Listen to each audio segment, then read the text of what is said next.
Bonjour et bienvenue dans ce balado consacré à l'équilibre entre les études, le travail et la vie personnelle. Vous devez probablement vous demander ce qu'il y a le plus à dire alors que nous venons rédiger un texte argumentatif sur le sujet. Eh bien, je vais aller plus en profondeur sur le sujet et faire des pistes d'action qui pourraient vous être avantageuses dans le futur.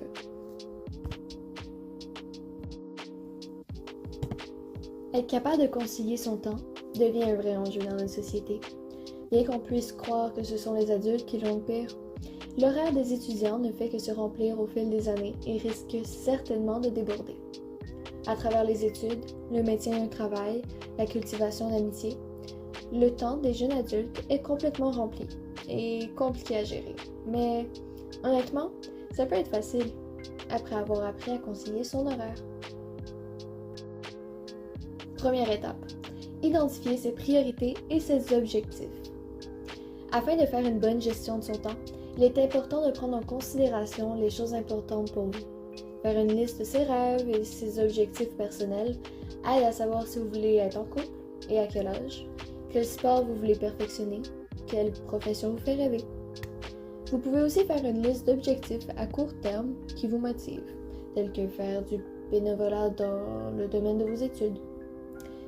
Et aussi, vous pouvez faire une liste d'objectifs scolaires, comme les résultats que vous voulez atteindre dans un futur proche. Il faut toutefois prendre en considération sa propre réalité avant tout, dépendamment de votre situation familiale, de votre état de santé, etc. Deuxième étape, planifier son temps.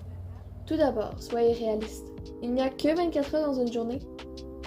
Commencez par faire une distinction entre ce qui est important et ce qui est urgent dans les tâches à accomplir. Urgent, c'est lorsque c'est à faire tout de suite. Et important, c'est lorsque c'est planifié d'avance, mais il vous reste du temps pour le faire. Par contre, faites attention. Pour avoir une bonne conciliation, il n'y a aucune place à la procrastination. Pourquoi remettre à demain ce qu'on peut faire aujourd'hui?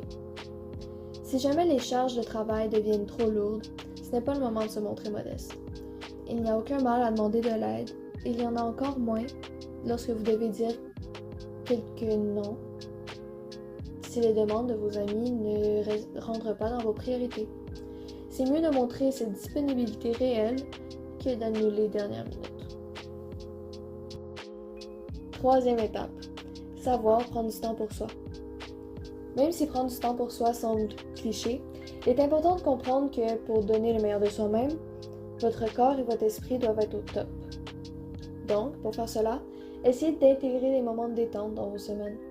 Que ce soit pour faire du sport, lire un livre ou juste passer du temps avec vos amis, ces moments vous permettent de recharger vos batteries. C'est en accordant de l'importance à la récupération que l'on peut optimiser notre efficacité dans les choses qui sont importantes. Une bonne gestion de son temps, c'est aussi savoir prendre des pauses et éviter les burn-out. Bon, voici une petite leçon de vie d'un vieux professeur. Un jour, un vieux professeur fut engagé pour donner une formation sur la planification efficace de son temps à un groupe d'une quinzaine de dirigeants de grandes sociétés. Ce professeur ne disposait que d'1 heure. Il dit « Nous allons réaliser une expérience ». Dessous la table, il sortit un grand pot de verre de plus de 4 litres qu'il déposa devant lui. Ensuite, il prit 12 cailloux gros comme des balles de tennis et les plaça délicatement un par un dans le grand pot. Lorsque le pot fut rempli jusqu'au bord et qu'il fut impossible d'y ajouter un caillou de plus, il leva les yeux et demanda « Est-ce que ce pot est plein ?» Tous les élèves répondirent « Oui ». « Vraiment ?» demanda-t-il. Alors il se pencha de nouveau et sortit de sous sa table un récipient rempli de gravier. Avec minutie, il versa le gravier sur le gros caillou, puis brassa légèrement le pot. Les morceaux de gravier s'infiltrèrent entre les cailloux jusqu'au fond du pot, et le professeur demanda de nouveau « Est-ce que ce pot est plein ?» Cette fois, ces brillants stagiaires commencèrent à comprendre son manège, et l'un d'eux répondit « Probablement pas. » « Bien, dit le professeur. » Il se pencha de nouveau, et cette fois-ci, il sortit de sous sa table un sac de sable. Avec soin, il versa le sable dans ce pot. Le sable alla remplir les espaces entre les gros cailloux et le gravier. Encore une fois, il demanda « Est-ce que ce pot est plein ?» Cette fois, sans hésiter et en chœur, les stagiaires répondirent « Non ». « Bien, » dit le professeur, et comme tous s'y attendaient, il prit un pichet d'eau et remplit le pot jusqu'à ras bord. Le professeur demanda alors « Quelle vérité nous demande cette expérience ?»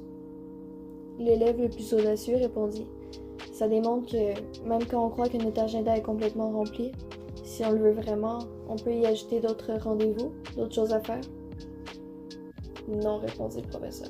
Ce n'est pas cela. La vérité que nous demande cette expérience est que si l'on ne met pas les gros cailloux en premier, dans le pot, on ne pourra jamais les faire rentrer tous. Il y eut un profond silence, chacun prenant le temps d'avoir conscience de l'évidence de ses propos. Le professeur dit alors « Quels sont les gros cailloux dans votre vie? Votre santé? Votre famille? Vos amis? Réaliser vos rêves? Faire ce que vous aimez? Apprendre? Défendre une cause?